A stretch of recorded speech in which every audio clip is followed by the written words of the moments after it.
मेरे देश की धरती सोना उगले उगले हीरे मोती, मेरे देश की धरती।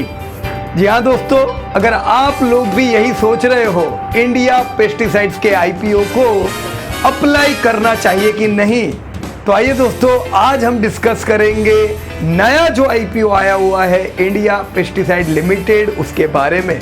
अगर आपके दिमाग में भी ये सवाल है कि क्या यह कंपनी लॉन्ग टर्म इन्वेस्टमेंट करने के लायक है, इस कंपनी का मार्केट शेयर कितना है, ये कंपनी के फंडामेंटल्स लॉन्ग टर्म तक सपोर्ट कर सके ऐसे है, इंडस्ट्री एग्रोकेम की कैसी है, पीयर ग्रुप में दूसरी कंपनियां अच्छी है कि इंडिया पेस्टिसाइड अच्छी है, इन सारी चीजों का कंपैरिजन करके दोस्तों हम कंक्लूड करेंगे कि ये आईपीओ बढ़िया है या कोई और कंपनी जो पहले से लिस्टेड है वहीं पे निवेश करना चाहिए।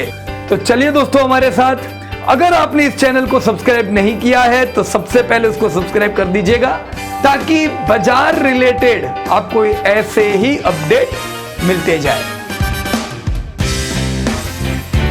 दोस्तों इंडिया पेस्टिसाइड का आईपीओ 23 से 25 जून के बीच में हम लोग अप्लाई कर सकते हैं। दोस्तों हमारा आज का एजेंडा है, हम ऑफर की इंफॉर्मेशन लेंगे, हम उनकी बैलेंस शीट देखेंगे, उनके फाइनेंशियल स्टेटमेंट्स देखेंगे, हम ऑब्जेक्ट ऑफ द ऑफर देखेंगे, बेसिस ऑफ द ऑफर देखेंगे, उसे पीयर ग्रुप के साथ कंपेयर करेंगे और आखिर में कंक्लूजन पे आएंगे कि ये कंपनी का आईपीओ अप्लाई करने जैसा है या नहीं, ये इंडस्ट्री निवेश के लायक है या नहीं। दोस्तों आईपीओ की अगर आप ऑफर देखें तो ये ऑफर है दोस्तों 2.8 करोड़ इक्विटी शेयर की। टोटल इस ऑफर से 800 करोड़ का फंड रेज होगा। हमें ऑफर किया जा रहा है ये 296 रुपीस पे, 50 का लॉट है, यानी करीबन हमारा 15,000 का निवेश होगा, 10 रुपए की फेस वैल्यू है। जो दोस्तों 800 करोड़ रुपीस रेज होगा उसमें आप देख सकते हो 100 करोड़ ही रुपया कंपनी के पास आएगा, क्योंकि ये 100 करोड़ रुपया कंपनी का खुद का होगा। बाकी के जो 700 करोड़ है वो प्रमोटर के शेयर होंगे, तो वो पैसा प्रमोटर के पास जाएगा। उस 700 करोड़ में से जो करीबन 300 करोड़ आप देख सकते हो जो कंपनी के फाउंडर चेयरमैन है आनंद अग्रवाल जी के पास रहेंगे। दूसरे जो रुपए है वो बाकी प्रमोटर्स में शेयर होंगे। दोस्तों अब हम देखेंगे इक्विटी एंड लायबिलिटीज और एसेट। सबसे पहले अगर हम इक्विटी देखें तो आप देख सकते हो दोस्तों कंपनी का इक्विटी करीबन 11 करोड़ का है और रिटेन्ड अर्निंग कंपनी की 400 करोड़ की है। तो दोस्तों इससे ये जानकारी मिलती है कंपनी का कैश फ्लो पॉजिटिव है, पॉजिटिव कैश फ्लो के कारण रिटेन अर्निंग उनकी 400 करोड़ पहुंची हुई है। दोस्तों 400 करोड़ की रिटेन अर्निंग के साथ हमें यह भी देखना चाहिए कि बोरोइंग कंपनी पे करीबन नॉन करंट बोरोइंग 8 करोड़ का है, जो कि बहुत ज्यादा नहीं है। हम ये कह सकते हैं इंडिया पेस्टिसाइड इज अ लो डेब्ट कंपनी। उसके साथ ही दोस्तों हम ये भी कह सकते हैं डेब्ट टू इक्विटी रेशियो फेवरेबल है। डेब्ट टू इक्विटी रेशियो इसलिए फेवरेबल है क्योंकि करीबन 400 करोड़ का आपका टोटल इक्विटी हुआ और खाली 8 करोड़ का नॉन करंट डेब्ट। So yes, this both things are favourable. अब हम देखते हैं दोस्तों कुछ एसेट्स पे। दोस्तों एसेट्स में अगर हम इंपॉर्टेंट चीज देखें PPE, property plant and equipment, जैसा आप देख सकते हो 70 करोड़, 90 करोड़, 110 करोड़, यानी ये हर साल बढ़ता जा रहा है। हाई कैपेक्स की वजह से कैपेक्स कंपनी का इंप्रूवमेंट पे है क्योंकि ऑलरेडी सेल्स में ग्रोथ अच्छा है। Majority of the agrochemical industry में आप इस चीज को पाओगे, अच्छे ग्रोथ के कारण कैपेसिटी बढ़ाते जा रहे हैं। उसके साथ ही अगर हम एक नेगेटिव चीज देखें यहाँ पे, तो जो ट्रेड रिसीवेबल है वो करीबन 250 करोड़ का है। दोस्तों 650 करोड़ के टर्नओवर वाली कंपनी पे अगर 250 करोड़ का ट्रेड रिसीवेबल हो, इससे पता चलता है बाजार में जो उधारी है ये थोड़े ज्यादा समय तक रहती है। इसी को अगर हम दूसरी ब्रांडेड कंपनियों से कंपेयर करें जो ऑलरेडी मार्केट में है, जैसे यूपीएल, यूपीएल अगर 40,000 करोड़ का धंधा करता है तो उनकी ट्रेड रिसीवेबल करीबन 10,000 करोड़ की रहती है, राइट। तो ब्रांड जो होती है, जो अच्छी कंपनियां होती है, उनकी ट्रेड रिसीवेबल की जो साइकिल होती है वो कम रहती है, उनका पैसा जल्दी बाजार से आता है। जितनी कम ब्रांड वाली कंपनी, जितनी छोटी ब्रांड पे अगर हम जाते हैं तो ये साइकिल बड़ी होने के कारण मुश्किल समय में प्रॉब्लम आते हैं। बट यस फ्रेंड्स, अगर बिजनेस को सही प्रकार से करते हैं तो दिस थिंग्स आर मैनेजेबल। अब दोस्तों हम लोग देखते हैं फाइनेंशियल स्टेटमेंट। दोस्तों तीनों साल के फाइनेंशियल स्टेटमेंट को हमने दो पार्ट में बांटा है। One is bottom line, one is top line. Top line यानी कि धंधा। दोस्तों धंधा अगर हम देखें तो आज ये कंपनी करीबन 650 करोड़ का धंधा करती है। साल पहले 350 करोड़, आज 650 करोड़। ये सूचना करता है हमें बताता है कि ग्रोथ कंपनी का अच्छा है। 350 से 650, 650 करोड़ का टर्नओवर। इससे हमें यह भी पता चलता है कि इस कंपनी का मार्केट में शेयर कितना है। दोस्तों पूरा अगर हम एग्रीकल्चर इंडस्ट्री देखें, यहां पे 650 करोड़ का टर्नओवर करने वाली कंपनी टॉप 10 में नहीं आती है, राइट। ये हम अभी कुछ देर में देखेंगे कंपैरिजन। लेकिन सेल्स इज ग्रोइंग, यस, इनका अकेले का नहीं, majority of the Agrochem industry देखोगे तो सेल्स में ग्रोथ अच्छा है। अब दोस्तों जैसा हमने ऑलरेडी बैलेंस शीट में डिस्कस किया था कि डेब्ट ज्यादा नहीं है, जिसके कारण 650 करोड़ में से खाली 4-5 करोड़ रुपया फाइनेंस कॉस्ट में जाता है। तो सीधी बात है, डेट पेइंग कैपेसिटी भी कंपनी की अच्छी है। दोस्तों बॉटम लाइन देखें तो 40 करोड़, 40 करोड़, 70 करोड़, 135 करोड़, 650 करोड़ के टर्नओवर करने के बाद करीबन 135 करोड़ नेट प्रॉफिट में आता है, जो कि अच्छा है। कंपनी के मार्जिन कंपेरेटिव है। दोस्तों अर्निंग पर शेयर इस साल की दोस्तों 12 रुपया है। अब जैसे आप जानते हो कि ये जो फंड रेजिंग हो रही है, इससे थोड़ी इक्विटी बढ़ेगी। इक्विटी बढ़ने के कारण अर्निंग पर शेयर जो भी आपकी 12 रुपए की दिख रही है, ये अर्निंग पर शेयर आपकी थोड़ी कम हो जाएगी दोस्तों, राइट। सो फ्रेंड्स, आपने देखा कंपनी धंधा कर पा रही है, कंपनी प्रॉफिट कर रही है, ह्यूज डेब्ट नहीं है। तो फिर ऑब्जेक्ट क्या है, क्यों कंपनी आईपीओ लेके आई है? दोस्तों ऑब्जेक्ट है कंपनी का वर्किंग कैपिटल। हमने पहले ही ऑलरेडी असेट्स में देखा कि 650 करोड़ में से जो ट्रेड साइकिल है वो 250 करोड़ तो इनके ट्रेड रिसीवेबल में रहते हैं। तो कोई डाउट नहीं है वर्किंग कैपिटल की जरूरत पड़ती होगी। दोस्तों ये 100 करोड़ में से 80 crore rupees company working capital में यूज करेगी। अब आप ऑब्जेक्ट तो पहले से जान चुके हो कि ज्यादातर पैसा तो प्रमोटर के पास जाएगा, तो आईपीओ रेज करने से कंपनी को खुद को कोई बड़ा फायदा नहीं होने वाला है। यह फायदा है पुराने निवेशकों को, जो लोगों ने कंपनी में निवेश किए थे। तो ऑब्जेक्ट सही में बोले तो ऐसा नहीं है कि जिससे कंपनी के मार्जिन्स बढ़ने वाले हैं, राइट। किस बेस पे 296 पे हमें ऑफर किया जा रहा है? दोस्तों बेस क्या है? तो बेस जब हम देखें तो ये बेस दो चीजों में डिवाइड किया जाता है। दो चीजें यानी एक होती है दोस्तों क्वांटिटेटिव और एक होता है क्वालिटेटिव। दोस्तों क्वांटिटी और क्वालिटी ये दोनों चीजें जरूर देखें। हम क्वालिटी पे तो अभी बात करने वाले हैं, उससे पहले अगर क्वांटिटेटिव एनालिसिस करें तो हम ध्यान रखें कि धंधा कितना है 650 करोड़, बहुत बड़ा मार्केट शेयर नहीं है। प्रॉफिट कितना है 135 करोड़, मार्जिन अच्छे हैं, डेब्ट पेइंग कैपेसिटी अच्छी है, लो डेब्ट है। टोटल डेब्ट करीबन 30 करोड़ की है, जो बहुत बड़ी नहीं है। टोटल डेब्ट यानी non current borrowing, current borrowing दोनों आ गया। ईपीएस हमने बता दिया 12 रुपया है, लेकिन वो थोड़ा कम होगा।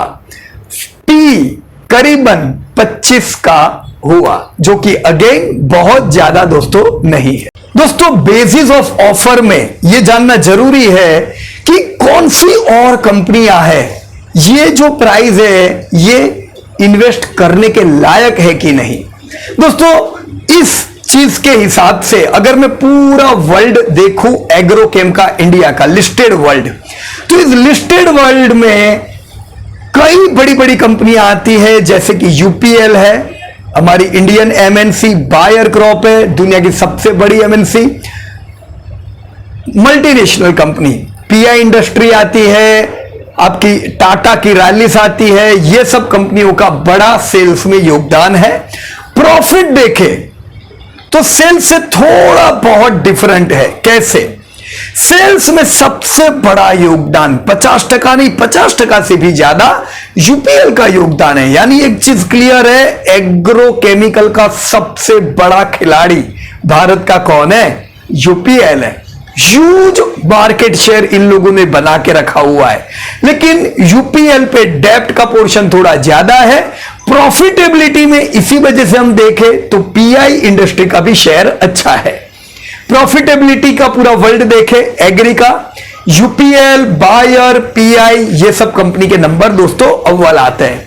तो इस पूरे वर्ल्ड में हमारी इंडिया पेस्टिसाइड किधर आएगी दोस्तों? पूरे वर्ल्ड में अगर इंडिया पेस्टिसाइड को मैं ऐड करूं तो ये जो कंपनियां दिख रही है उसमें सबसे आखिर पे आएगी, क्योंकि 650 करोड़ का टर्नओवर बहुत ज्यादा नहीं है। जो सबसे कम टर्नओवर वाली कंपनियां हैं भारत रसायन जैसी, उनका भी इंडिया पेस्टिसाइड से डबल टर्नओवर है, and same thing in profit दोस्तों, राइट। तो हम बहुत ज्यादा बड़ा ऊंचा रेटिंग नहीं देंगे इंडिया पेस्टिसाइड को। मार्केट में दम दूसरी कंपनियों का दिखता है, राइट फ्रेंड्स। दोस्तों जैसा आप यहां पे देख सकते हो विद नंबर्स, कैसी ह्यूज लीडरशिप मेंटेन की हुई है आपके यूपीएल ने। करीबन 40,000 करोड़ का टर्नओवर, ये बहुत बड़ा टर्नओवर अपने आप में है। दूसरी जो नंबर की जो कंपनी आती है जिसमें आपकी अतुल है, पीआई इंडस्ट्री है, उनसे यूपीएल का 10 गुना turnover. This shows huge leadership of UPL. तो यूपीएल एग्रो इंडस्ट्री का राजा है। प्रॉफिटेबिलिटी देखे तो प्रॉफिटेबिलिटी में यूपीएल जितना मुनाफा करता है करीबन 3500 करोड़, उतना तो दूसरे नंबर की कंपनियां धंधा करती है। तो कोई डाउट नहीं है, यूपीएल को मानना पड़ेगा। जबरदस्त नाम इंडियन मल्टीनेशनल का कर रहे हैं, लेकिन मार्जिन वाइज हम देखें तो यूपीएल मार खाता है। आधे मार्जिन है उसके अतुल, पीआई इंडस्ट्रीज जैसी बढ़िया कंपनियों के।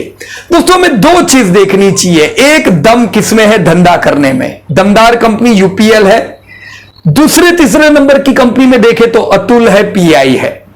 दम देखने के बाद अगर उनकी प्रॉफिटेबिलिटी देखे ताकि इफेक्टिव मैनेजमेंट पता चले, तो यहां पे हाई डेप्ट के कारण यूपीएल के मार्जिन कम है। तो यूपीएल के बाद किसके नंबर लगते हैं?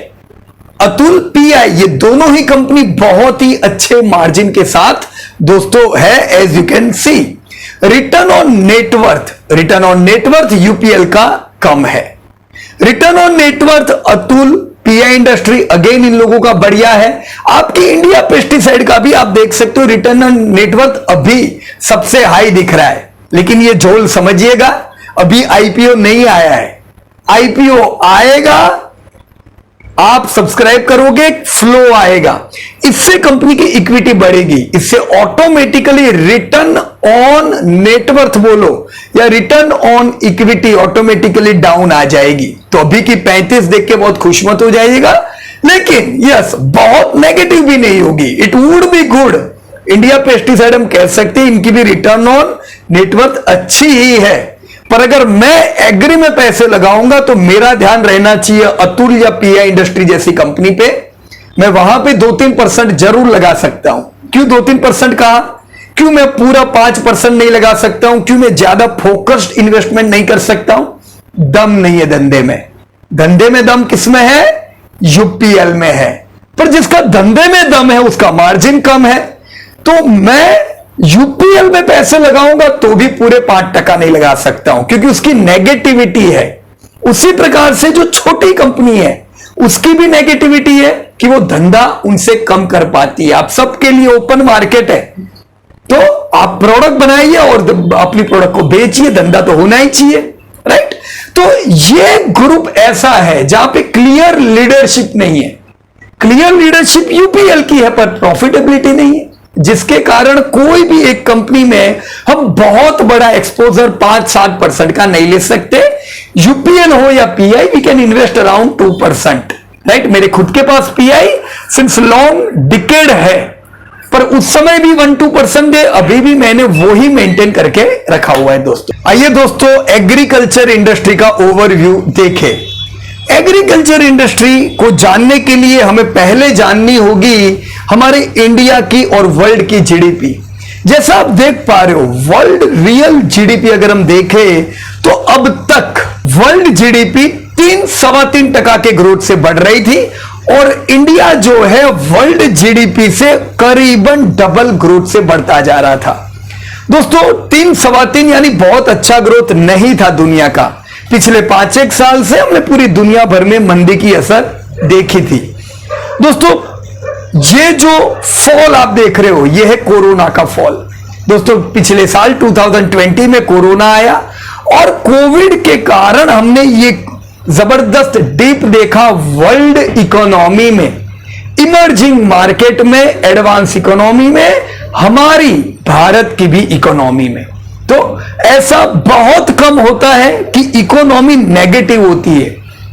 ये जो साल था वो ऐसे सालों में एक था।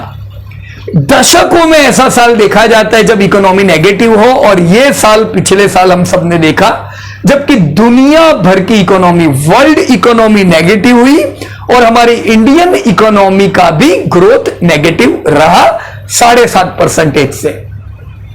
दोस्तों ये जो नेगेटिव ग्रोथ 2020 का रहा, इसके साथ वी शेप रिकवरी भी एक्सपेक्टेड थी, क्योंकि हम लोगों ने देखा जैसे ही लॉकडाउन निकला मार्केट ओपन हो गए और लोगों के बिजनेसेस वापस पहले जैसे बढ़ने लगे।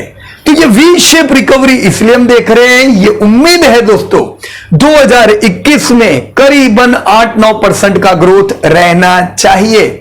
2022, 23, 24, 25 हम वापस पहले की तरह 7-7.5% के जीडीपी ग्रोथ पे दोस्तों आ जाएंगे। दोस्तों ये प्रोवाइडेड वर्ल्ड ग्रोथ के साथ कंपेयर करके है। अगर वर्ल्ड अच्छा परफॉर्म करता है तो इंडिया उससे भी बेहतर परफॉर्म आने वाले दशक में दोस्तों कर सकती है। दोस्तों तैयार हो जाइए। भारत ने अपने पास्ट में पूरी दुनिया को जबरदस्त ग्रोथ दिया है। अभी वर्ल्ड अगर रिकवर बढ़िया होता है तो भारत उसमें जबरदस्त आउटशाइन करने वाला है।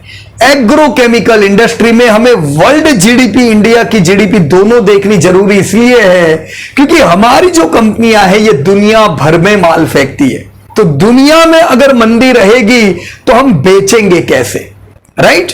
इसीलिए दोनों जीडीपी देखनी है। और इन दोनों जीडीपी के साथ ये चीज भी हम याद रखें कि ये जो इंडस्ट्री से रिलेट करता है, एग्रीकल्चर, कोरोना के समय में जब बाकी सारी इंडस्ट्रीज नेगेटिव थी तब आपके एग्रीकल्चर ने सपोर्ट दिया था और एग्रीकल्चर इंडस्ट्री ने पॉजिटिव ग्रोथ दिया कोरोना में भी। This is a very good point.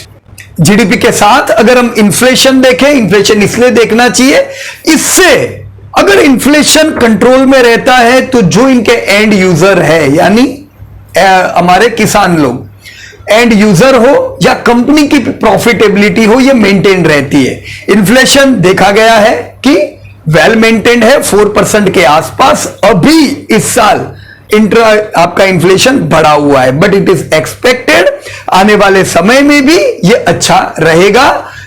इससे कोई तकलीफ होने की गुंजाइश नहीं है। इस साल की बरसात भी बढ़िया एक्सपेक्टेड है। अगर बरसात बढ़िया रहती है तो आपका इन्फ्लेशन भी अच्छा कंट्रोल में रह सकता है। दोस्तों आइए दोस्तों हम पहले देखें global agro market. Global agro market दोस्तों अब तक पिछले 4-5 साल से हम देखें तो 5% के CAGR से बढ़ता जा रहा है। आप बोलोगे पीयूष भाई 5% कम है, लेकिन 5% से अगर आपका ग्लोबल एग्री मार्केट बढ़ रहा है, मुझे बताओ वर्ल्ड जीडीपी कितने % से बढ़ रही है?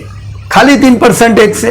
तो उल्टा वर्ल्ड जीडीपी को आउट परफॉर्म कर रहा है। आप ये मत देखो कि खाली 5 यानी 3 से ज्यादा है, right? So yes, agro market is out performing your world GDP.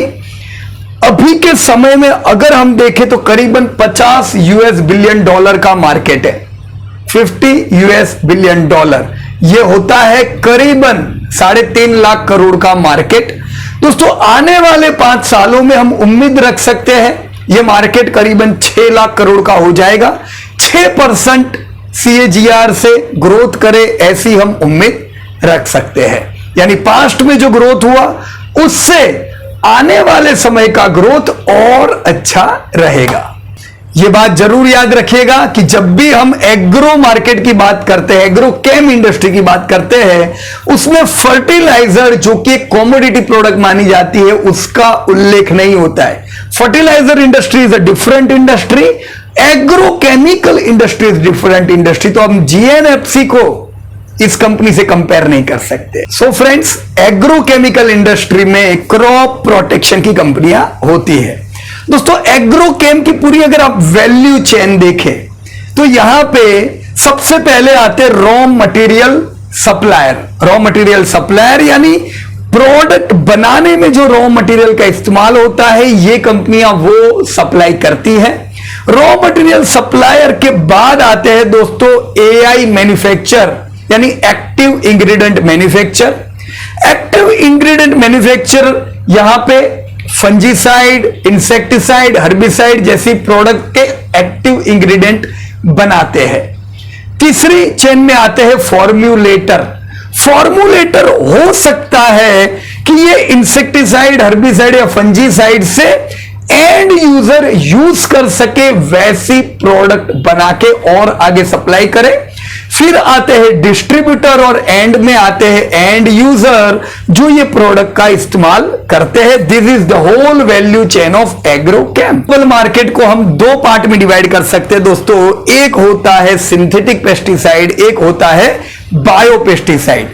Biopesticides का पोर्शन पूरे टर्नओवर में ग्लोबली खाली 10% है, लेकिन इसका ग्रोथ बहुत बढ़िया होता जा रहा है। दोस्तों आज के इस 4 लाख करोड़ के मार्केट में डोमिनेट करता है एशिया पैसिफिक रीजन, क्योंकि ऑलरेडी अपना जो एशिया पैसिफिक रीजन है ये हाईली पॉपुलेटेड है। तो डिमांड को पूरा करने के लिए एग्रीकल्चर पे फोकस ज्यादा है, जिसमें कंट्री आती है हमारे इंडिया जैसी, चाइना, इंडोनेशिया, ऑस्ट्रेलिया, इन सारी कंट्री में डिमांड एग्रीकल्चर की अच्छी है।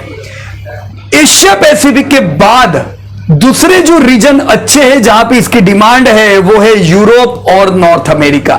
ये 2 सेंटर भी ऐसे हैं जहां पे इसका मार्केट बढ़िया है। दोस्तों global agro chemical market volume by export, पूरी दुनिया में जितना भी माल एक्सपोर्ट होता है 10 साल पहले अगर हम देखें तो भारत का मार्केट शेयर खाली 4% था। चाइना दोस्तों उस समय भी 18% मार्केट शेयर लेता था, यानी पूरी दुनिया में के एक्सपोर्ट में 18% चाइना। आज अगर हम देखें 4 से 9% पहुंचा है और चाइना 18 से 27% पहुंचा है। तो यह समय पे पूरी दुनिया में जो एग्रीकल्चर प्रोडक्ट एक्सपोर्ट होती है 27% चाइना अकेला करता है।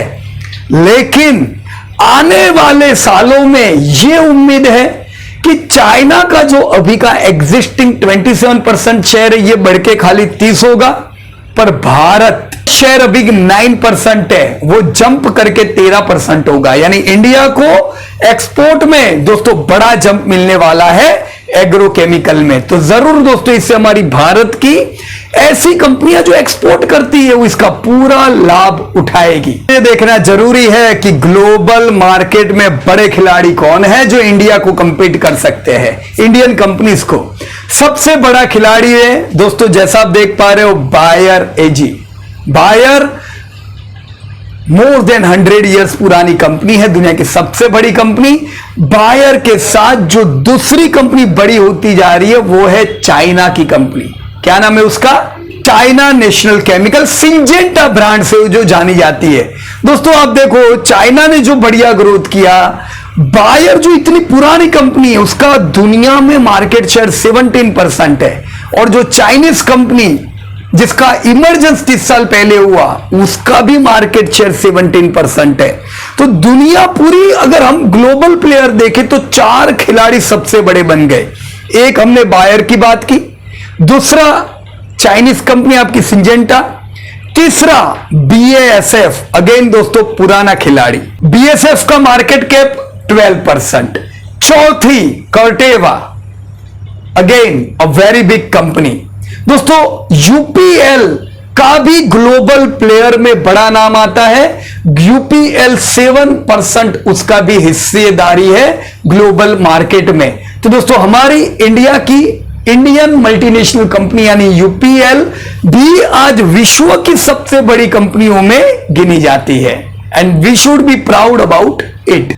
दोस्तों एक्टिव इंग्रेडिएंट का जो वर्ल्ड का जो मार्केट है इसमें भी ग्रोथ बहुत अच्छा होने की उम्मीद है।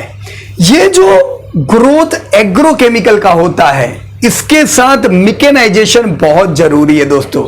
जितना ज्यादा मशीनरी यूज होता है खेत में उतनी ज्यादा प्रोडक्टिविटी। मशीनरी का टोटल मार्केट पूरी दुनिया का यहां पे हमने बताया हुआ है दोस्तों, आप जैसे देख सकते हो। पहला डेटा है यूएस का। यूएस की एग्री जीडीपी का कंट्रीब्यूशन टोटल जीडीपी को खाली 1% है, पर यूएस जो है वो 95% खेती मैकेनाइज्ड है। 95% खेती मैकेनाइज्ड है यानी कम लेबर, कम लोग मिलके ज्यादा प्रोडक्टिविटी करते हैं। जितने भी दोस्तों यहां पे हम कंट्री देख रहे हैं, यूरोप हो, रशिया हो, ये सारी जो कंट्रीज है यहां पे मैकेनाइजेशन लेवल हाई है जिससे प्रोडक्टिविटी हाई मिलती है। पर ये सब अर्ली अर्बनाइजेशन वाली कंट्रीज है जिसके कारण वहां पे ओवरऑल जीडीपी में एग्री जीडीपी का कंट्रीब्यूशन एवरेज है, बहुत कम है। इंडिया में अभी भी हम देखें 15% कंट्रीब्यूशन अपना एग्री देता है, लेकिन फार्म मैकेनाइजेशन में अगर हम देखें तो हम बहुत ही कम पेनेट्रेटेड है। इंडिया में मैकेनाइजेशन पे अभी भी इतना काम नहीं हुआ है। ये उम्मीद कर सकते हैं आने वाले समय में फार्म इक्विपमेंट इंडस्ट्री भी बढ़िया ग्रोथ करे, क्योंकि सब साथ में चलता है। अगर ये सारी चीजें साथ में चले तो ओवरऑल प्रोडक्टिविटी बढ़िया ला सकते हैं। दोस्तों अब देखते हैं इंडियन एग्रोकेम इंडस्ट्री।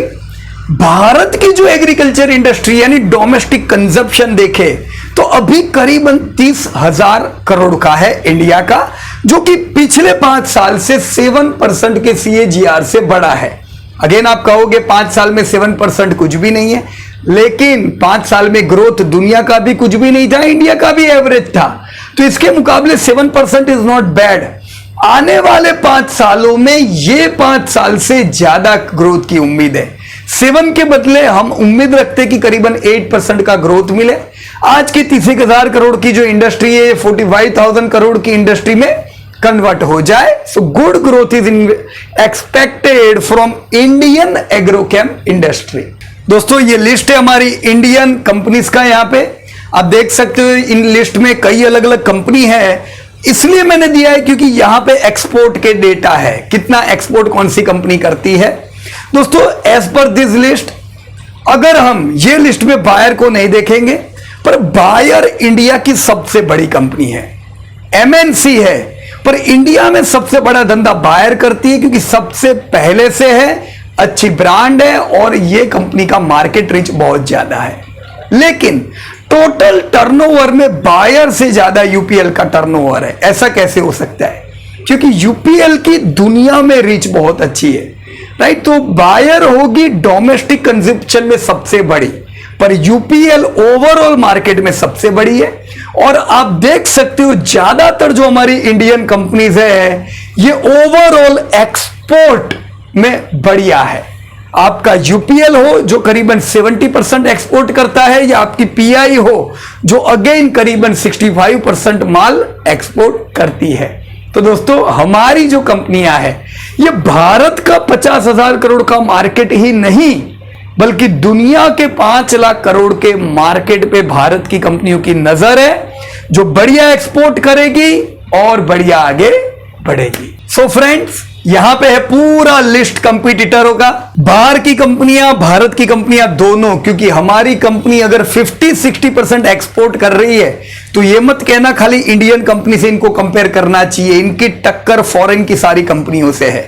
दोस्तों लिस्ट ऑफ कंपटीटर सबसे पहला नंबर चाइना की कंपनी का आना चाहिए, सिंजेंटा। भारत में तो वैसे हमें हमारी ही कंपनी की प्रोडक्ट, हमारी ही कंट्री की प्रोडक्ट यूज करनी चाहिए, पर दुनिया में जरूर हमें टक्कर सिंजेंटा दे सकता है। सिंजेंटा एक मेजर कंपटीटर है, उसके साथ बायर, कॉन्सेंट्रो, BASF जैसी कई कंपनियां आती है, और डोमेस्टिक प्लेयर में PI इंडस्ट्री, धनुका, और बताओ बोलो कौन सी कंपनियां हैं आपकी, शारदा क्रॉप, कई कंपनियां ये हमारी डोमेस्टिक कॉम्पिटिटर्स है। दोस्तों भारत नेट एक्सपोर्टर है एग्रोकेम में, proud to see this. Net exporter होने के साथ हम एक्सपोर्ट किधर करते हैं ज्यादा, तो ज्यादातर export as you can see EMEA, Europe, Middle East, African countries में सबसे ज्यादा एक्सपोर्ट हो रहा है, करीबन 30%, और 29% इन ओवरऑल एशिया, साथ में नॉर्थ अमेरिका जैसी कंट्रीज में भी हम लोग बढ़िया एक्सपोर्ट करते हैं। दोस्तों क्रॉप प्रोटेक्शन के ड्राइवर्स कौन है, यानी क्यों ये इंडस्ट्री बढ़े ऐसा लगता है, तो दोस्तों हम लोगों ने देखा अभी कि गवर्नमेंट के इनिशिएटिव जो थे फार्मर की इनकम डबल करने के पीछे, जब तक आपका एंड यूजर कमाएगा नहीं वो कैसे कंज्यूम करेगा। तो दोस्तों ज्यादातर हमको पता ही है 65% of India stage in rural, तो रूरल में जब तक इनकम नहीं बढ़ती है तब तक वैसे भी कंजप्शन नहीं बढ़ सकता है। और ये तो हम आज बात कर रहे हैं प्रॉपर एग्रीकल्चर प्रोडक्ट की, तो यहां पे तो इनकम पहली देखी जानी चाहिए। तो जैसे फार्मर की इनकम बढ़ती है, इससे और हमें डिमांड ज्यादा देखने को मिलती है। दूसरा इंपॉर्टेंट फैक्टर है इंक्रीज इन प्रोडक्शन। जैसे प्रोडक्शन इंक्रीज होता जा रहा है हमारी एग्रीकल्चर का, आपको ध्यान ही होगा कि अलग अलग सेगमेंट में हमने इंक्रीज प्रोडक्टिविटी देखी है, इससे भी इनकम बढ़ती है और एग्रीकल्चर पे कॉस्ट और बेयर कर सकते हैं। तीसरी चीज है दोस्तों इंक्रीजिंग शॉर्टेज ऑफ लेबर।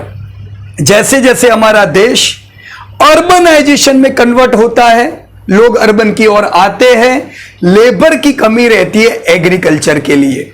दोस्तों जैसे दूसरे देश आज मैकेनाइजेशन का इस्तेमाल करके कम लेबर, कम पानी, कम लैंड से ज्यादा प्रोडक्टिविटी कर रहे हैं, आने वाले समय में भारत को भी यही करेगा।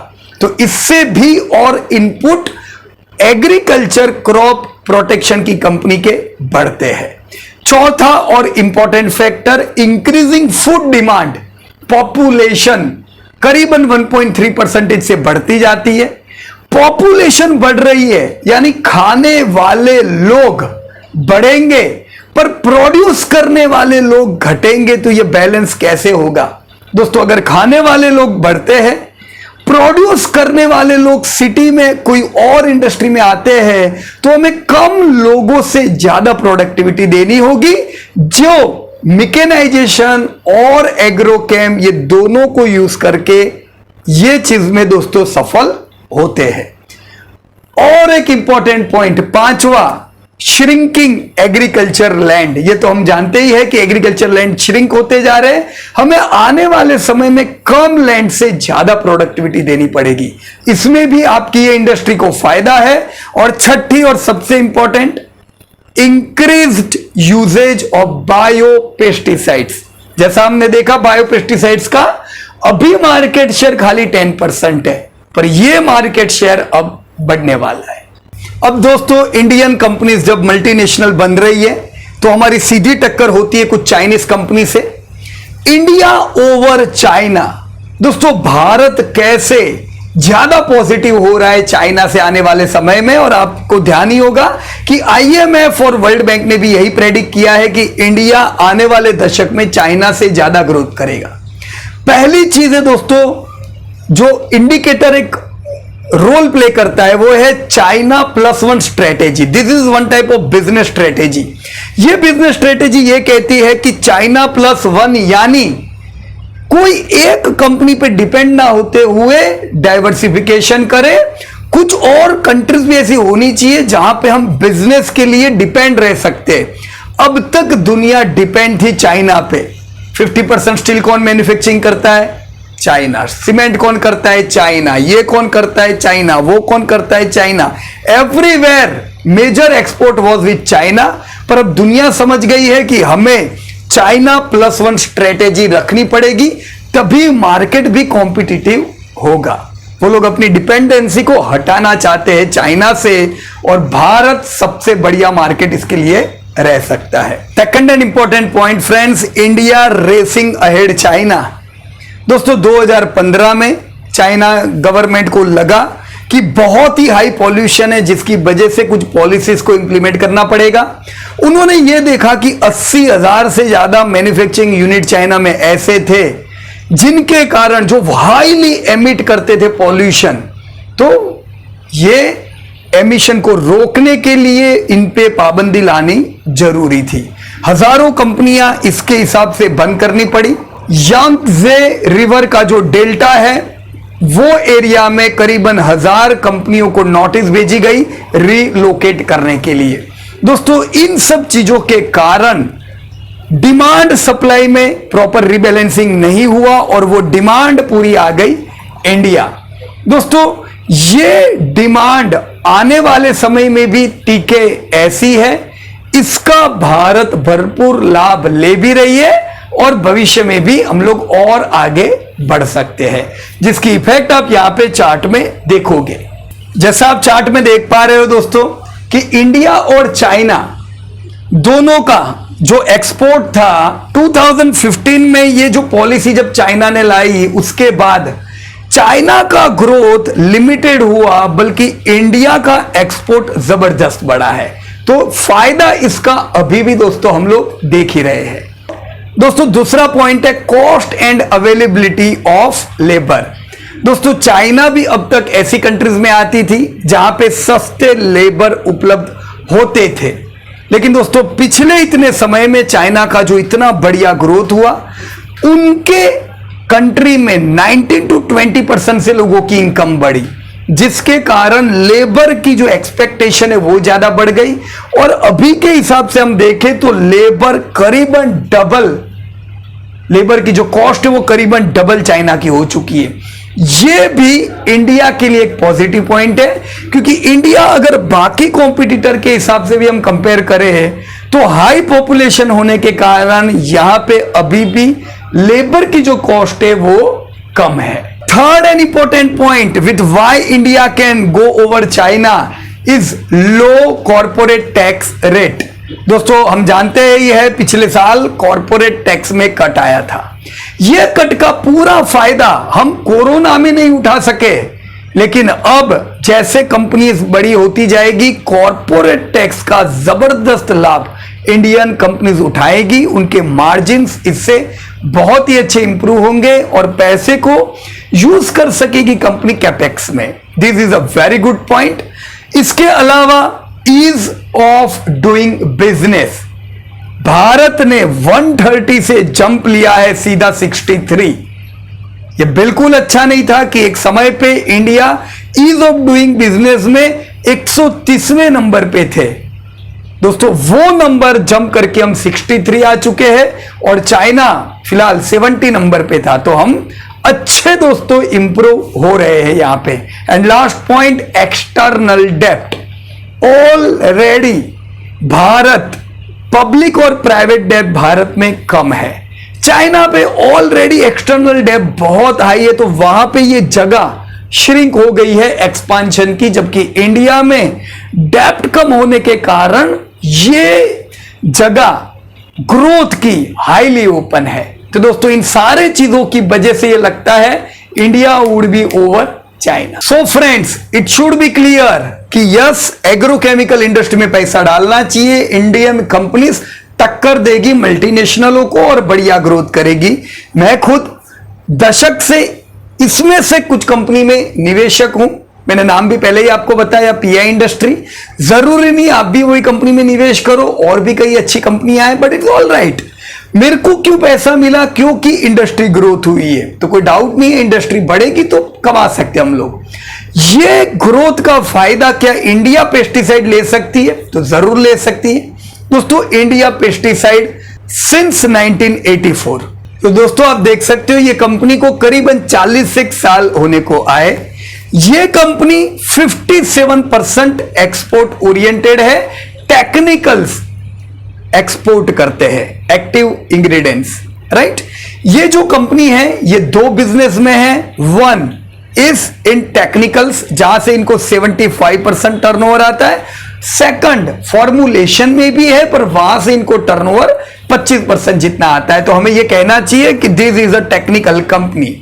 मैन्युफैक्चरिंग प्लांट इनके दो है, दोनों ही दोस्तों यूपी में। तो दोस्तों आखिर में कंक्लूजन क्या? एग्रोकेमिकल एक ग्रोइंग इंडस्ट्री है। इस ग्रोइंग इंडस्ट्री में बड़े खिलाड़ी है यूपीएल, अतुल, पीआई। बड़े खिलाड़ियों में quality wise PI, Atul, Sharda crop जैसी कई कंपनियां हैं। कहीं भी है दोस्तों हम लोग निवेश कर सकते हैं।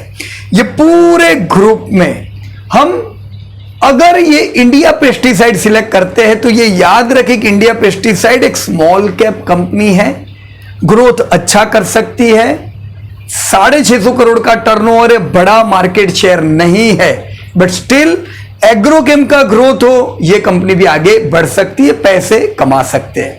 आईपीओ में हम लोग निवेश कर सकते हैं। ग्रोइंग इंडस्ट्री होने से फायदा जरूर आपको भी इसका मिल सकता है दोस्तों। ईयर ग्रुप की दो कंपनी मैंने यहां पे बताई हुई है, यूपीएल जो कि आप लोगों के पास ऑलरेडी हो सकती है।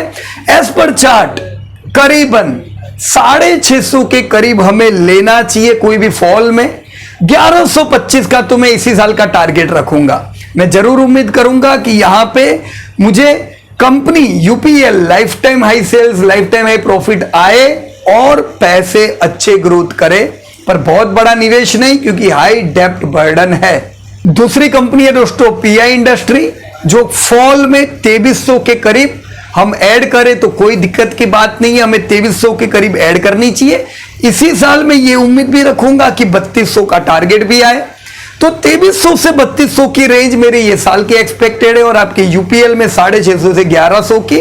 बोथ कंपनीज आर गुड, पर बोथ के दोनों के कुछ लिमिटेशंस है। तो summary, yes India pesticide is a good company but a small cap. IPO भर सकते हैं, लो डेप्ट है, प्रॉफिटेबिलिटी अच्छी है, पैसे जरूर यहां पे मिलेंगे। वेल्थ के लिए कोई और कंपनी है वो भी मैंने आपको बताई। So thank you very much दोस्तों। सिर्फ मेरी बातों पे ना जाइएगा, डेटा दिया हुआ है आपको, आप डेटा चेक करके अपना डिसीजन अपने हिसाब से ले। अगर आपको लगता है कि ये सब डिटेल काम की थी, आप ये चैनल को सब्सक्राइब कर सकते हो और किसी को शेयर कर सकते हो। मैं कमेंट जरूर चाहूंगा कि आप कहां पे निवेश करोगे, UPL, Sharda crop, PI, Atul और वेर की India pesticide. Thank you very much.